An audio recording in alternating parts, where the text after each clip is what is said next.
আসসালামু আলাইকুম রহমতুল্লাহ। আমি ডাক্তার শাহিদা সুলতানা মিনা বলছি, ঢাকা মিরপুর থেকে। খুব বেশি ভয়? কিসের ভয়? ইউরিক অ্যাসিড বেড়ে গেছে? একদম ভয় নেই। ইউরিক অ্যাসিড নিয়ন্ত্রণের উপায় আছে। একটু যদি সচেতন হন, চলে যাবে আপনার ইউরিক অ্যাসিড।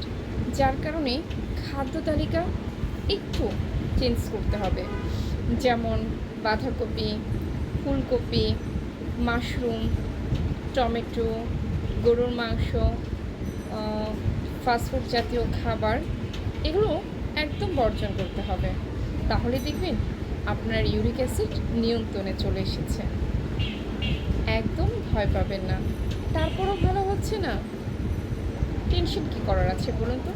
আমরা আছি আপনাদের সাথে। চলে আসবেন আমাদের কাছে।